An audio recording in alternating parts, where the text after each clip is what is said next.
Hello everyone and welcome back. My name is dustinkreis and this is literally the hardest game discussion I have ever done. This is like take 20. No kidding. Take 20. For this game right here, The Illusion of Gaia on the Super Nintendo.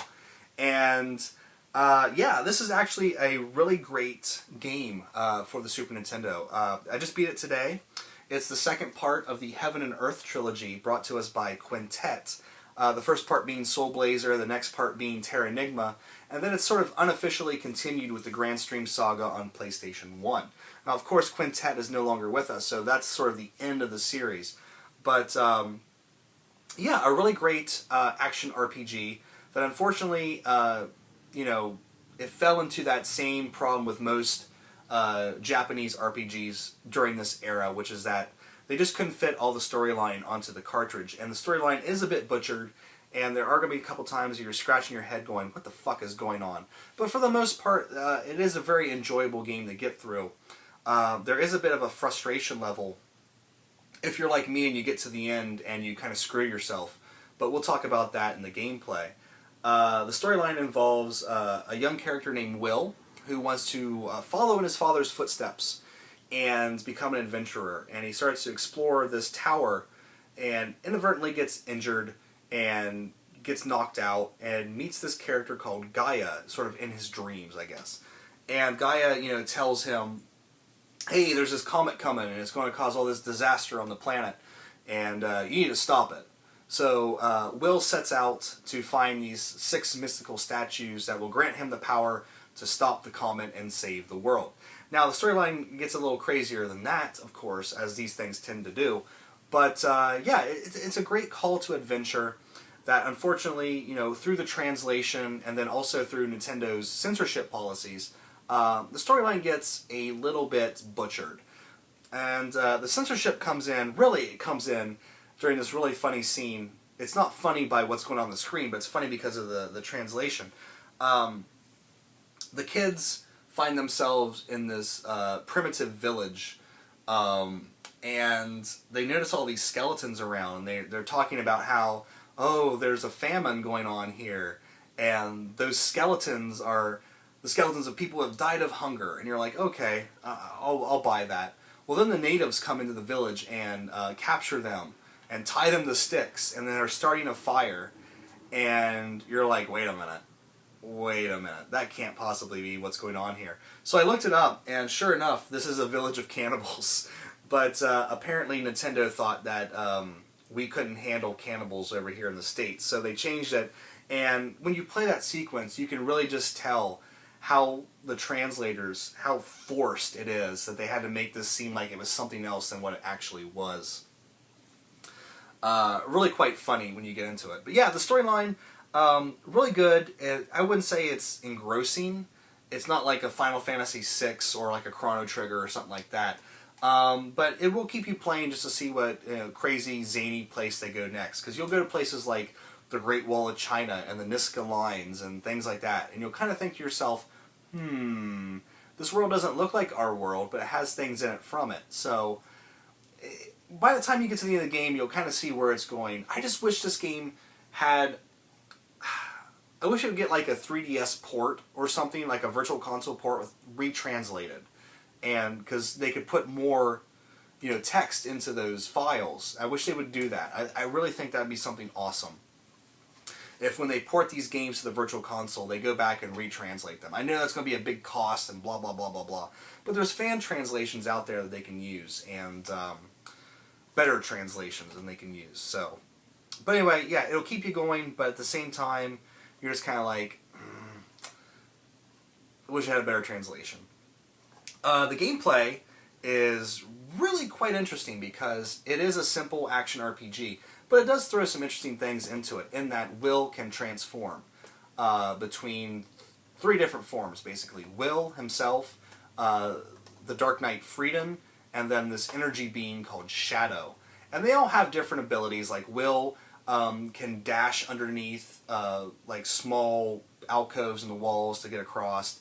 He can power up this spin move to launch himself off ramps. Freedom's basically just a big hulking tank that can deal more damage. He can power up his sword to throw a fireball out. Shadow has this really interesting ability that you only get to use in one dungeon, which is that he can turn himself into water and basically cascade down the side of the screen to the lower level. It's really kind of cool, but unfortunately it didn't get used very much. But, you use their different abilities to try to get through the stages. More often than not, in the dungeons you'll be freed in because he can deal out more damage. But every now and then you have to switch back to Will to use Will's abilities to get through the dungeon. All of the forms can use telekinesis, which when you beat an enemy, they drop a little gemstone. And you can use the telekinesis by using the L or R button to pull that item towards you. Some dungeons also require you to use that to solve puzzles, but that's kind of few and far between. These gemstones that you pick up are not money. What they are is basically extra lives. When you get 100 of these gemstones, you can go up to 9 extra lives. And basically when you die, it just kind of starts you off at the same place with half health, and you don't have to reload your game. I don't know if there's any other real advantage to the dark points, is what they're called. But it's useful in some places. More often than not, though, like in dungeons, I just reload my game because I want to have full health and try to do it better the first time. Leveling up in this game is a bit interesting in that you don't grind out experience points. You actually have to beat out monsters at every point in the dungeon. So, like, dungeons are broken up into specific areas, and in each specific area, you have to defeat all the monsters on that stage, or not stage, all the monsters on that screen to basically get a level upgrade.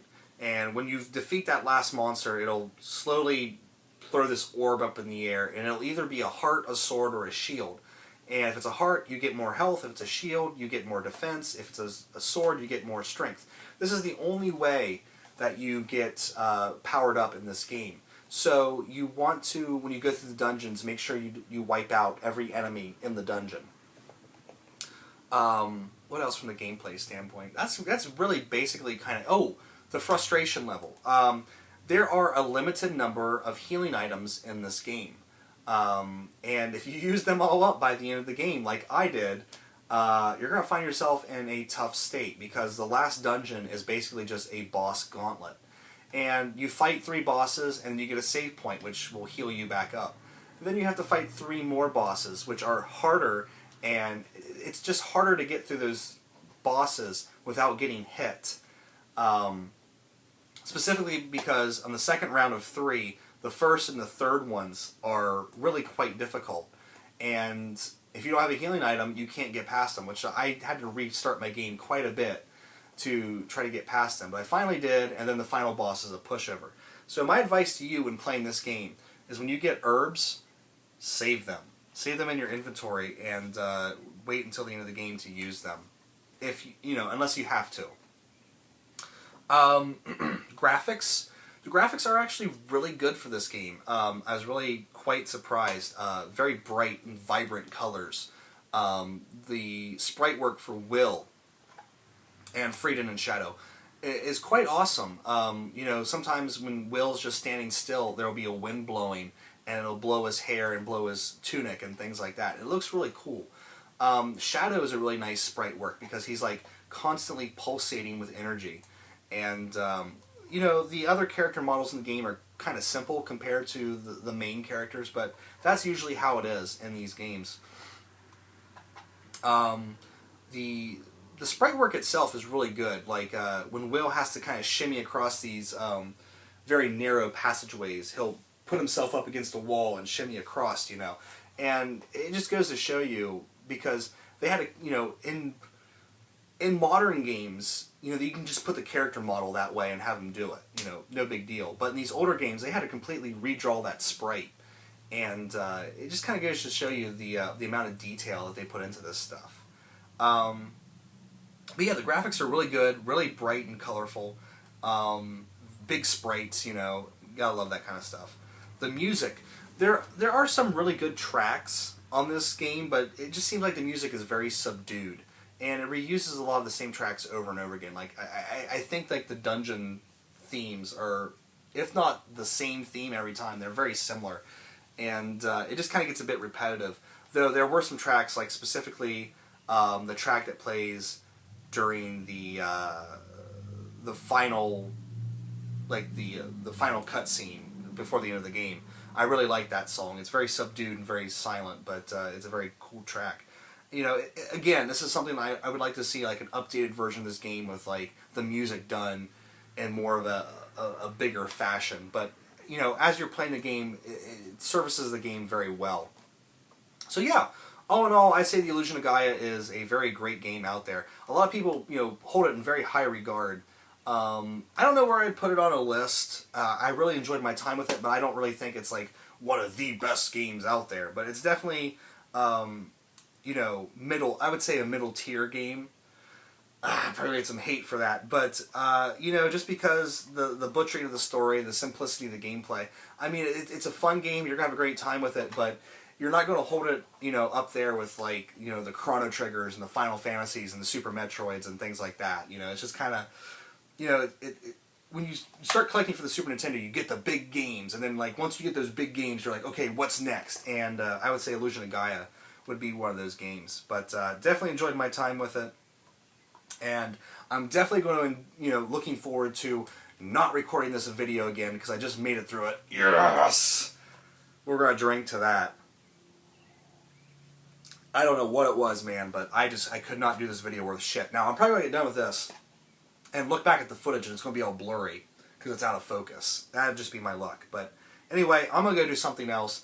Illusion of Gaia, definitely check it out. I believe it is on the Virtual Console. So if you don't want to shell out the 20 or 30 bucks for a cartridge, I don't know what this goes for nowadays, actually. It is on there, and you can definitely check that out. Or there might be some ROMs out there with better translations. I don't know. But definitely one of those games that if you're a collector of Super Nintendo games and you don't have this one yet, definitely add it to your collection. It is a great action RPG. And yeah, I'm done. So thank you guys so much for watching. Take care. I'll see you next time.